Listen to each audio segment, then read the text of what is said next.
pode ser marcada através do poder da palavra. Tem alguém que acredita que a palavra pode renovar, pode restaurar, pode transformar, pode batizar?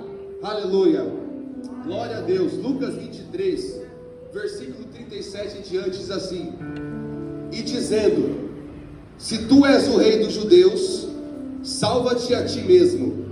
E também por cima dele estava um título escrito em letras gregas, romanas e hebraicas: este é o rei dos judeus. E um dos malfeitores que estavam pendurados blasfemava dele, dizendo: se tu és o Cristo, salva-te a ti mesmo e a nós. Respondendo, porém, o outro repreendia-o, dizendo: tu nem ainda temes a Deus, estando na mesma condenação? E nós, na verdade, com justiça, porque recebemos o que os nossos feitos mereciam. Mas este nenhum mal fez. E disse a Jesus: Senhor, lembra-te de mim quando entrares no teu reino. E disse-lhe Jesus: em verdade te digo que hoje estarás comigo no paraíso. Senhor, eu te peço nesta noite que o Senhor possa tomar a minha vida, que não seja eu, Samuel, pregando, mas que seja o Espírito Santo do Senhor falando à sua igreja, em nome de Jesus, amém. Você que pode ocupar seu assento, por gentileza. Irmãos, Jesus teve o julgamento mais injusto que a história presenciou. Jesus teve um julgamento mais injusto que a história presenciou. Se você for ler o Novo Testamento, os Evangelhos de Jesus, você vai perceber que a grande maioria das acusações contra Jesus eram falsas. E mesmo assim, no Sinédrio, os homens deram um jeito para que Jesus fosse castigado. Jesus é levado até Pilatos, até porque os judeus, eles eram dominados pela Roma, Israel era dominado pela Roma. Então, mesmo que eles estavam em sua nação, a última palavra vinha dos romanos.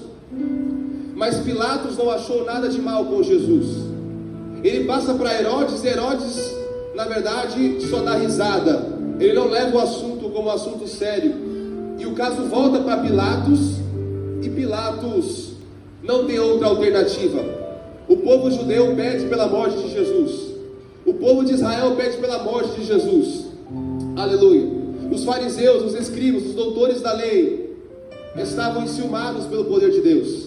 Eles estavam enciumados pelo poder de Jesus. E segundo eles, eles não acreditavam que Jesus era o Messias.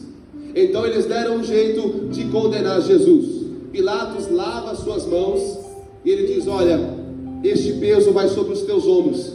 E aí o povo diz: sim, que essa maldição caia sobre nós e sobre os nossos filhos. Então Jesus, já depois de ser castigado, já depois de levar 38 chibatadas, já depois de ser cuspido, depois de ser zombado, entregam uma cruz para Jesus. E Jesus faz todo o caminho da via dolorosa, carregando aquela cruz. Eu estive cerca de 2 meses atrás em Israel, fiz o caminho da via dolorosa. É uma rua estreita, é uma rua apertada. E eu entrei na história e imaginei multidões vendo Jesus carregar a cruz, numa rua apertada, numa rua abafada, numa rua onde a ventilação não era boa. O homem que tinha já o seu aspecto, irmãos, não acreditem só apenas em imagens e pinturas. Segundo os historiadores, os ossos de Jesus já estavam para fora, porque as 38 chibatadas, elas não só cortavam, mas elas puxavam a pele. Então Jesus estava em uma situação deplorável. Jesus estava numa situação triste, de muita angústia e de enfermidade. E ele carregou aquela cruz. Aleluia. E o interessante, se você for ler alguns versículos anteriores, não vou ler aqui, para não tomar muito tempo, os romanos designam um homem no meio daquela multidão para carregar a cruz com Jesus. O seu nome era Simão Cireneu. E esse Simão Cireneu, creio eu que não por vontade própria carregou, mas por causa da ordenança dos romanos. Vamos lembrar, Israel é dominada pelos romanos. Israel não tem vontade própria, a última palavra vem dos romanos. Então eles olharam para Simão Cireneu e disseram: Simão, você vai ajudar Jesus a carregar a cruz. E talvez ele tenha ficado triste, talvez ele tenha ficado aborrecido, porque era uma vergonha estar numa situação de cruz. Era uma vergonha ajudar a Jesus, sendo que todos cuspiam Jesus. Todos não respeitavam a presença de Jesus carregando aquela cruz. Mas o que me faz ficar feliz quando eu olho para Simão Cirineu é porque eu vejo a minha vida em Simão Cirineu. Eu vejo a sua vida em Simão Cirineu.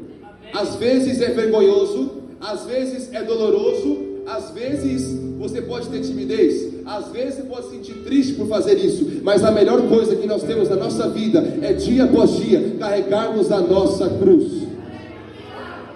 Assim como Simão Cirineu carregou a cruz com Jesus, Jesus nos chama dia após dia, vamos carregar a nossa cruz. Pode ser vergonhoso, pode ser triste, pode ser pesada, pode ser doloroso, mas no final vai valer a pena. Deixa eu te dizer uma coisa, talvez você veio aqui com a sua última força, com o seu último suspiro, cheio de vergonha porque estão dizendo lá fora, o que você faz na igreja, o que você vai fazer na igreja, que tempo você está perdendo, mas Jesus está dizendo hoje, carrega a sua cruz, carrega a sua cruz, no final vai valer a pena. E então Simão Cirineu ajuda Jesus a carregar a cruz. Jesus chega ao destino. Jesus é pendurado naquela cruz. Aleluia. No Gólgota. E para eu trazer você para a história, o que me disseram em Israel é que a crucificação de Jesus não foi como a gente imaginava, em cima de uma montanha do Gólgota. Aliás, ela era no mesmo chão das ruas de Jerusalém. Também no Gólgota, logo após a Via Dolorosa, mas nas ruas de Jerusalém. A gente cresce vendo nos filmes, nas pinturas, que parece que Jesus está no topo de uma montanha crucificado, para toda a cidade ver. Realmente o governo romano queria que todos vissem aqueles que eram crucificados. A pior morte, a morte mais vergonhosa daquela época, era a crucificação. A palavra de Deus diz no Antigo Testamento: maldito é o homem que é pendurado no madeiro. E os romanos faziam esse castigo de crucificar homens que não obedeciam à lei, que se levantavam contra a lei romana. Mas você vê que em todo esse propósito de Jesus na terra, ele nunca se levantou contra a lei romana. Aliás, ele disse: deu de César o que é de César e dê a Deus o que é de Deus. Na verdade, o que os judeus esperavam era justamente que o Messias se levantasse contra o Império Romano. Mas Jesus não fez isso, porque Jesus não veio estabelecer um reino terráqueo. Deus veio para estabelecer um reino espiritual. Jesus não veio para tomar Jerusalém das mãos dos romanos. Jesus veio para mostrar que ainda há saída para a salvação de um coração. Jesus veio para mostrar que uma alma arrependida ainda tem esperança. Uma alma arrependida, convertida dos seus pecados, ainda pode ter um jeito, ainda pode ter uma situação. Então você vê que tudo que Jesus pregou, ele foi condenado ao inverso. Por ele não ter feito isso, ele foi condenado porque eles incriminaram Jesus. E então o governo romano fazia esse tipo de morte, pendurar na cruz. Mas aí eu quero te dizer, por que ele não foi pendurado em cima da montanha, mas na verdade no Gólgota, mas nas ruas de Jerusalém? Quando o governo romano castigava o homem, eles gostavam de mostrar para todo mundo que olhasse: não mexe com o governo romano. O castigo que o governo romano trazia para mostrar para todo mundo: olha, não mexe com a gente, porque se vocês mexerem com a gente, esse é o teu final. Então pensa, Jesus foi crucificado em uma região, em um local do Gólgota, em que todos que passassem naquela rua viam seus suspiros. Todos que passassem naquela rua viam seus ossos saindo para fora do corpo. Todos que passavam naquela rua viam seu sangue pingando. Todos que passavam naquela rua viam o rosto de Jesus. Então você vê que o Império Romano fazia um castigo à beça, um baita de um castigo, para mostrar para todos: não se levante contra o Império Romano. E os judeus ficaram muito felizes com essa morte, ou pelo menos a maioria deles. Os fariseus, digamos assim, melhor colocação, os fariseus ficaram felizes com isso. E você vê que os fariseus, tanto em Lucas 23, quanto em Mateus 27, quanto em Marcos 15, eles trazem afrontas. Eles querem mostrar para Jesus: ó, Jesus, tudo que o Senhor pregou não basta de nada. O Senhor disse que o Senhor ia derrubar o templo, e em 3 dias o Senhor ia levantar novamente. O Senhor disse que o Senhor trazia salvação, mas não consegue salvar a ti mesmo. E então, Jesus não só sofreu a crucificação, mas sofreu essas palavras contrárias, essas palavras de zombação. Mas o que eu acredito é que Jesus, o que doeu mais em Jesus não foi a crucificação.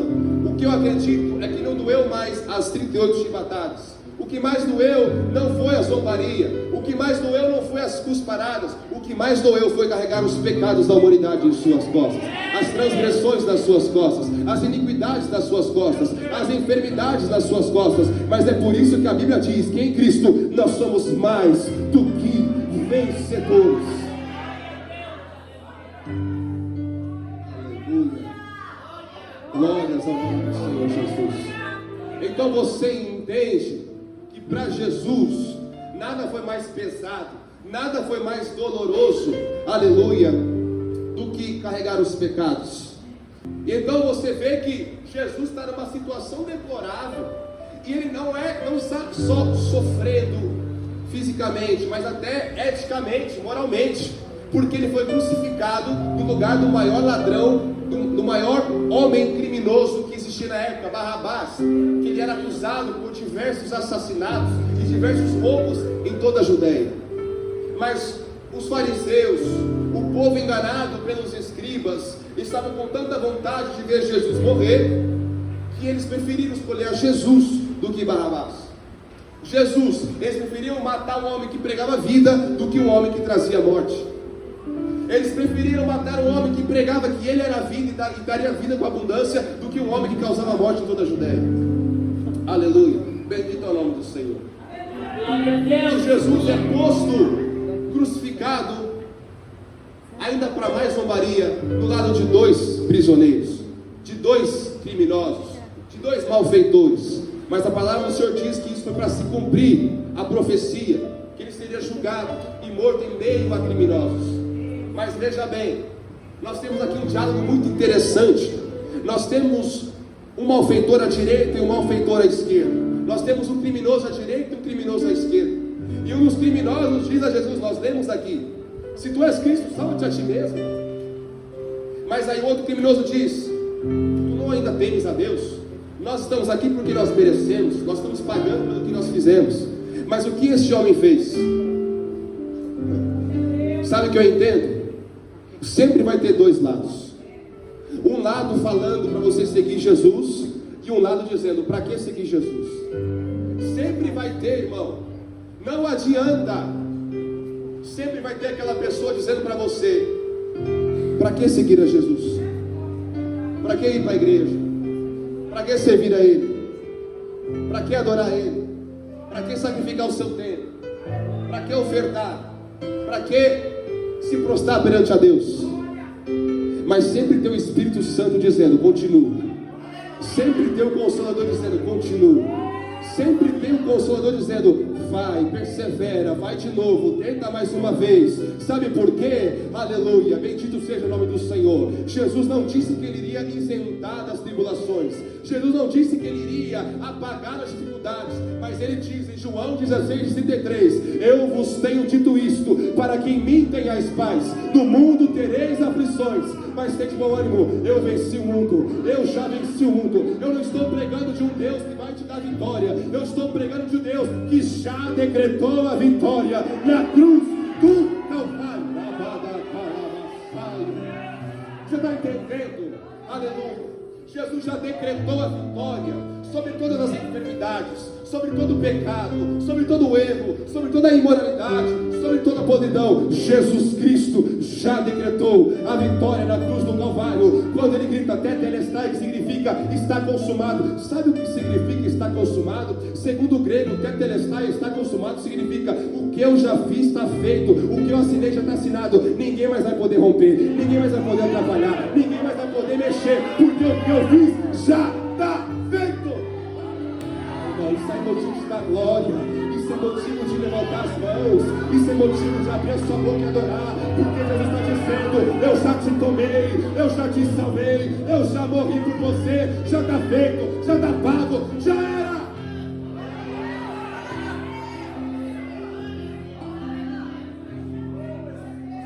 Glória a Deus.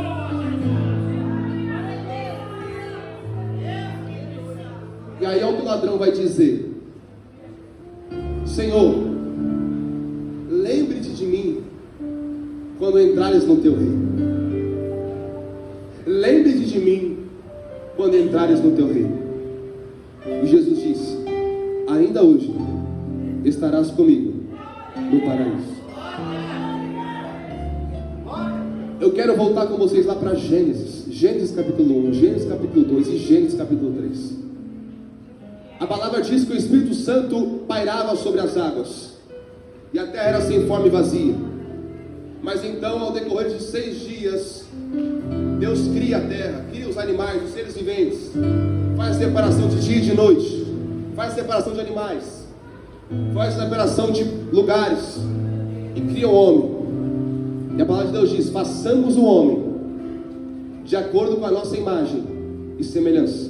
Aqui não quero pregar sobre isso, mas é bom falar. Quando diz façamos, já mostra a trindade. Façamos, né? Não é singular, é plural. Ou seja, quando Deus fala façamos, é Pai, Filho, Espírito Santo. Jesus já estava lá, o Espírito Santo já estava lá, e eles disseram: vamos fazer o homem segundo a nossa imagem e semelhança. Posso dizer uma coisa? Quando te rebaixarem, quando dizerem que você não vale nada, quando dizerem que você não é ninguém, diz assim: eu sou imagem e semelhança de Cristo. Eu fui criado à imagem e semelhança de Cristo. Aí Deus cria Adão e vê que o homem sozinho não é bom. Ele tira da costela de Adão e cria a mulher. Ou seja, ele criou Adão do pó e Eva da costela. E veja bem, Deus une ambos. Eles vivem no jardim de Deus, no jardim do Éden. E Deus criou vários tipos de frutas, vários tipos de alimentos, tudo para eles se alimentarem, tudo para eles regozijarem.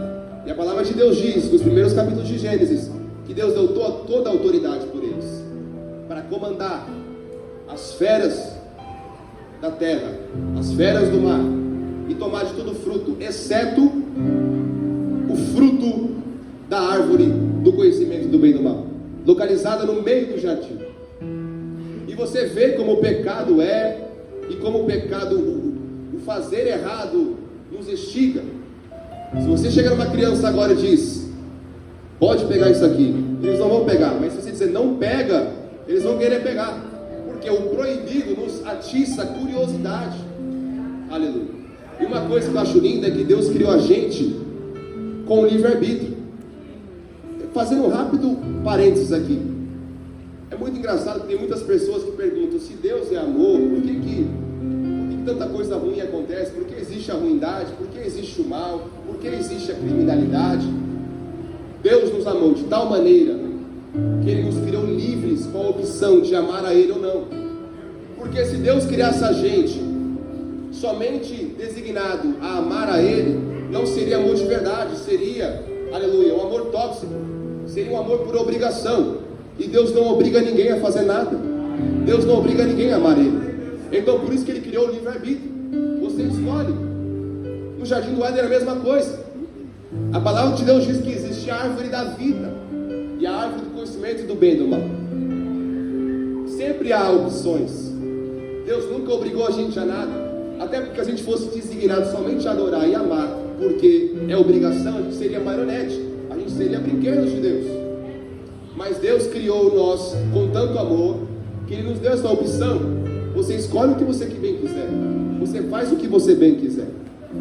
E então é interessante que eles têm duas opções ali no meio do jardim: a árvore da vida e a árvore do conhecimento do bem e do mal. E a serpente astuta, em forma, melhor dizendo, Satanás em forma de serpente astuta, tenta convencer Eva de que a fruta do conhecimento do bem e do mal não era ruim.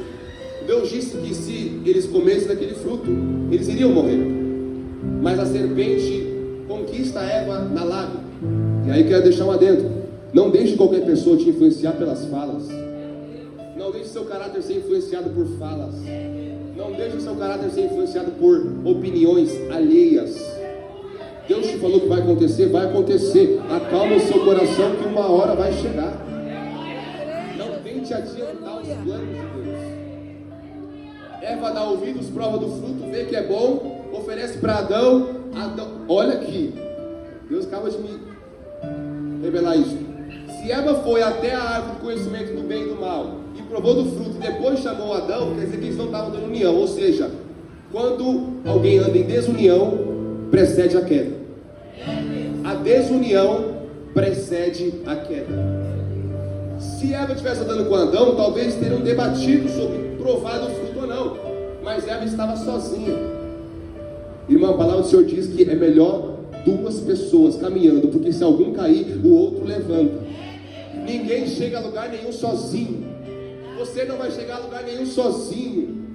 Deus levanta pessoas em nossa vida para nos ajudar. O próprio Jesus carregou a cruz com a ajuda de Simão Cirineu.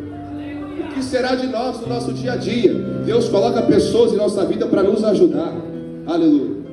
Então, Eva sozinha, prova do fruto, oferece para Adão. Adão vê que a Eva gostou e não aconteceu nada, prova do fruto. E aí de repente eles tomam conhecimento de que eles eram pecadores. E eles veem a nudez deles. Eles se cobrem com folhas de figueira e se escondem de Deus. Aí você vê, Samuel, o que você está fazendo em Gênesis? Você leu João capítulo 20, Lucas 23, o que você está falando em Gênesis? Você vai entender. Quando Adão e Eva pecam, o que acontece? Deus foge deles? Não, eles fogem de Deus. Toda vez que nós pecamos, não é Deus que foge de nós, é nós que fugimos de Deus. Toda vez que nós erramos, nós saímos da presença de Deus. Você vê o filho pródigo? O filho pródigo quis sair, o pai disse: pode ir embora. E o pai ficou no mesmo lugar. Toda vez que você quer cometer algo errado, Deus não sai da sua presença, é você que sai da presença dele. E aí Deus procura eles. E aí você vê que existe graça desde Gênesis capítulo 3. A graça já era existente, porque Deus procura e diz assim: o que aconteceu? Vocês perceberam que vocês estão nus? Vocês perceberam que vocês estavam não vestidos? Por acaso provaram do fruto que eu disse para não comer? Aí tá, o que acontece? Deus vem com confronto com a pergunta. Aí o que Adão faz? Ao invés de ele se arrepender, ele diz assim: Deus, me perdoa, eu provei do fruto. Ele diz assim: foi a mulher que o Senhor me deu. Aí Deus pergunta para Eva, ela diz assim: não, foi a serpente que o Senhor criou. Sabe o que acontece? Muitas vezes a gente não chega onde Deus quer que a gente chegue, porque a gente fica passando a bola da culpa para outro. Mas Deus está chamando crentes nessa noite para se arrepender de verdade, para se converter de verdade, porque Deus está dizendo: ainda tem graça, ainda é o tempo da graça, eu ainda posso derramar graça. Foi pela graça que foi cantada aqui, é pela graça. Deus está dizendo: se você se arrepender hoje, ainda tem graça para você. E aí você vê que Adão não assume a culpa, passa para Eva, Eva não assume a culpa, passa para a serpente. Deus não consegue perdoar, porque Deus não vai obrigar você a perdoar, a pedir perdão, irmão. É uma escolha tua pedir perdão ou não. É uma escolha tua se arrepender ou não. Aí o que Deus faz? Deus cobre eles com peles de animais, que já vai ser explicado isso aqui também. E aí dá a devida punição. Ele disse que todo aquele que provasse do fruto do conhecimento do bem e do mal experimentariam a morte. O que aconteceu? A morte entrou no mundo. O pecado entrou no mundo. O pecado trouxe a morte para o mundo. Eles foram expulsos do jardim do Éden. E foi colocado 2 anjos com uma espada de fogo para eles não entrarem novamente. Aqui parece que tudo acabou, né? Aqui parece que não tem mais esperança. Aqui aparece que a conciliação que Deus tinha com o homem, o relacionamento que Deus tinha com o homem se acabou. Mas aí a gente volta para Lucas 23. Sabe o que a palavra diz? Jesus diz: em verdade te digo, que hoje estarás comigo no paraíso. O Novo Testamento foi escrito no grego, o grego koiné. E essa palavra paraíso, traduzida do grego, significa jardim. Ou seja, o jardim outrora foi fechado. Mas quando Jesus morre na cruz do Calvário, o criminoso pergunta: Deus, lembra-te de mim quando entrares no teu paraíso. Jesus disse para ele: ainda hoje eu estou restaurando o jardim do Éden, e você vai andar comigo de volta no jardim do Éden. Sabe o que Jesus está dizendo? Outrora, pelo primeiro Adão, o jardim foi fechado, a conciliação foi embora, o relacionamento foi embora, mas quando Jesus morreu na cruz do Calvário, Jesus está dizendo: as mesmas espadas que fechavam o jardim do Éden vai começar a abrir, porque na cruz do Calvário Jesus instituiu a intimidade de Deus e homem. Jesus está dizendo: eu abri o jardim de novo, quem me aceitar vai voltar, quem me aceitar vai voltar. Uma hora o jardim foi fechado, uma hora o jardim foi trancado, mas através da crucificação de Jesus, o jardim foi aberto. Deus está dizendo para alguém: eu estou preparando morada, eu estou preparando o jardim do Éden foi aberto novamente, a morada está sendo preparada novamente, e nós vamos passear novamente, nós vamos caminhar novamente, nós vamos nos alimentar no jardim novamente, e nós vamos ter intimidade com Deus novamente no jardim do Éden. Você vê que lindo que é a palavra de Deus. Jesus restaurou o que tinha sido fechado. Aí vamos para as características do dia que o jardim foi fechado. Primeiro, Deus cobre Adão e Eva com peles de cordeiro, peles de animais, para esconder o corpo nu, para esconder toda a nudez. Sabe por quê? Quando nós pecamos, os nossos erros ficam à mostra, mas quando Jesus vem para perdoar, os nossos erros são cobertos pelo cordeiro. Sabe o que Jesus está dizendo? Outrora o pecado estava escancarado, outrora Satanás botava o dedo na tua cara e dizia: você erra, você é pecador, você é errôneo, você errou mais uma vez. Mas quando Jesus morreu na cruz do Calvário, o corpo dele, que foi como um cordeiro mudo, levado ao matadouro, veio no seu corpo e apagou todos os pecados, cobriu toda a vergonha, cobriu toda a timidez, cobriu toda a nudez. Jesus está dizendo: eu estou cobrindo pecados nesta noite, eu estou cobrindo pecados nesta noite, através do meu corpo, através da minha pele, tudo aquilo que te trazia timidez, tudo aquilo que te trazia vergonha, tudo aquilo que te trazia condenação, eu estou cobrindo com o meu corpo.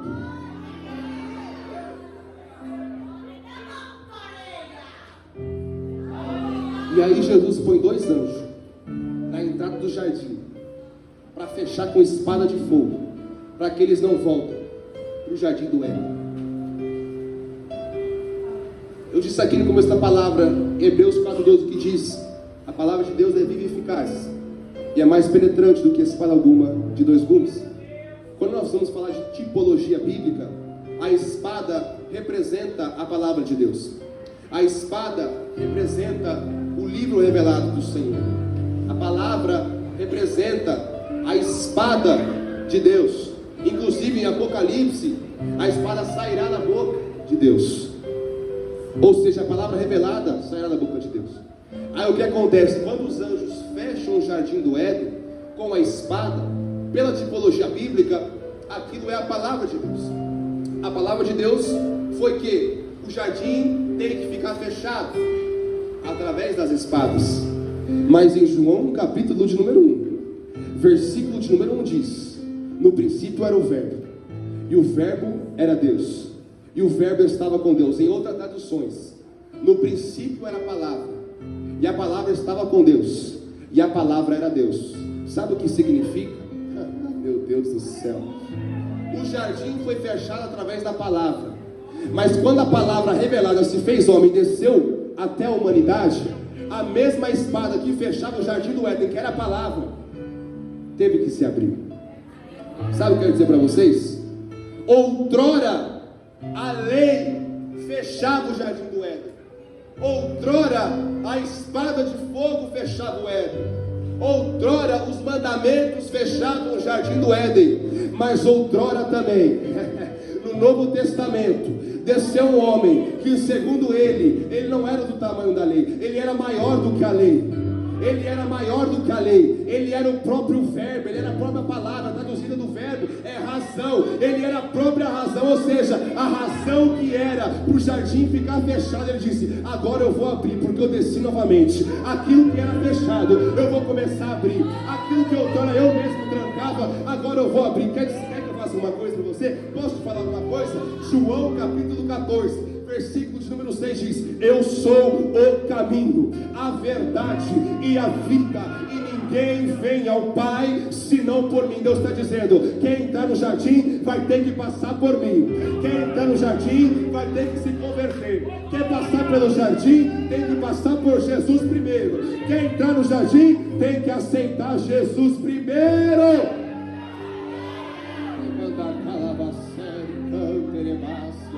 Irmão, eu estou pregando de um Deus que não está morto. Eu estou pregando de um Deus, aleluia, que cobre a sua nudez, que cobre a sua vergonha, que abre o caminho para você passar, que restaura o jardim, que restaura o paraíso. E outrora, um homem criminoso, nos seus últimos momentos de vida, disse: Senhor, se possível, lembre de mim quando entrares no teu paraíso. Mas Jesus começa diz assim: ainda hoje, ainda hoje, ainda hoje, vai experimentar, vai presenciar, vai morar, vai habitar no meu paraíso, no jardim do Éden, no lugar que eu preparei outrora, que eu achei, aleluia, que todos iam ficar, mas o pecado entrou. Mas eu estou restaurando agora, e você vai voltar aonde eu te prometi que você ia chegar.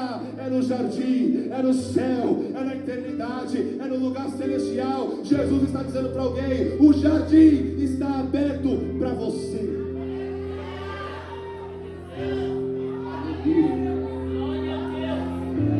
Glória a Deus. Irmãos, se possível, vocês podem se colocar de pé. Eu já vou encerrar. É uma palavra bem objetiva. Quando Jesus foi crucificado, Pilatos escreveu uma carta. E nessa carta, ele escreveu para identificar quem era o homem que estava sendo crucificado. Era Jesus. Até porque existia uma fisionomia, uma face, uma estrutura de um homem comum, de um homem normal. Então, para identificar que era Jesus, ele colocou uma carta escrita em grego, em romano, que era latim, em hebraico, dizendo: Rei dos Judeus. Só que o interessante é que quando Pilatos escreve Rei dos Judeus e coloca lá, os fariseus reclamam dizendo: não coloca Rei dos Judeus, coloca ele se denomina, ou ele se chama Rei dos Judeus. Mas aí Pilatos diz: o que eu escrevi, escrevi. E aí a gente pode passar desapercebido nesse versículo. Mas se nós vermos, inclusive, se você for ver alguma imagem católica, você vai ver que algumas cruzes de Jesus está escrito INRI. São apócrifos, são letras iniciais do que estava escrito na língua que era usada no Roma. Mas o que eu te falei é que Pilatos também escreveu no hebraico. E aí o que acontece? Por muito tempo eu perguntei por que os escribas ligaram para isso. Já que Rei dos Judeus, e ele se denomina Rei dos Judeus, o que vai mudar para eles? É a Roma que está crucificando eles. Eles não têm entendimento algum da palavra, da Torá. Mas os apócrifos que estavam em hebraico davam uma coisa muito poderosa e interessante. Eu vou fazer bem explicadinho para você entender, você sair daqui com entendimento. Apócrifos é o começo de cada palavra, as palavras principais. Na língua romana, INRI. Mas na língua hebraica estava YHWH. YHWH remete ao nome mais culto, mais santo, mais respeitado da lei judaica, que é Yahvé. Inclusive, eu fui viajar para Israel sentado lá de um judeu ortodoxo, e ele nem pronunciou a palavra. Não somente essas palavras, mas nem Adonai, nem nenhuma outra palavra. Só mostrava escrito. E o que acontece? Yahvé é eu sou em hebraico, e é o nome que eles intitulavam como o principal de Deus. Veja bem, quando estava YHWH, eles ficaram enfurecidos. Por quê? Jesus se denominava o eu sou, e eles não aceitavam que ele era o eu sou. Então eles chegaram a Pilatos e disseram: Pilatos, coloca ele se chama Rei dos Judeus, porque se colocasse ele se chama Rei dos Judeus, as letras iriam se mudar. Só que o que acontece? O plano de Deus é tão perfeito Aleluia. que se em 3 anos e meio de ministério eles não entenderam que Jesus era o eu sou o que sou, Deus permitiu que na placa, na cabeça de Jesus, fosse colocada Yahvé, eu sou. Ou seja, os escribas, os fariseus, os doutores da lei quiseram todo esse tempo acabar com o ministério de Jesus, mas no final eles tiveram que ver Jesus morrendo, vencendo a morte, e na placa escrito: eu sou o que sou. Sabe o que significa isso? Jesus morreu confirmando: eu sou o próprio Deus, eu sou o que sou, eu sou mesmo na fornalha ardente, eu sou mesmo que o quarto homem que andou, eu sou o mesmo que acalmou a tempestade. Será que alguém me entendeu nessa noite? Que o eu sou o que sou venceu a morte. Outrora o pecado trouxe a morte, mas o segundo Adão disse: pode deixar que da morte cuido eu. E quando chegou para vencer a morte, eu sou o que sou. A morte pode ter perguntado: quem é esse homem? Jesus falava: eu sou o que sou. As pessoas passavam e perguntavam: quem era esse homem? Eu sou o que sou. Quem é esse homem que está crucificado? Eu sou o que sou. Deus está dizendo: o Deus que você serve venceu a morte, venceu os escribas, venceu a inveja, venceu o alieísmo. O Cristo, o enviado por Deus, ele venceu. Ele é o eu sou o que sou, e ele está aqui nesta noite.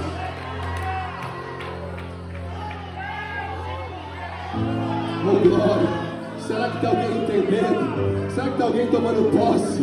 Será que alguém está tomando posse da sua vitória? Aleluia! Porque Jesus disse: eu já venci, eu já paguei, já está assinado, já está pago, já era, acabou. O demônio não tem mais poder sobre a sua casa, o pecado não tem mais poder sobre a sua casa, a enfermidade não tem mais poder sobre a sua casa, porque o eu sou o que sou morreu por você. Ué, vocês querem aceitar Jesus hoje? Você quer? Você tem coragem de vir até aqui? Então venha, fala ao Senhor. Qual é o seu nome? Aceite que você vai.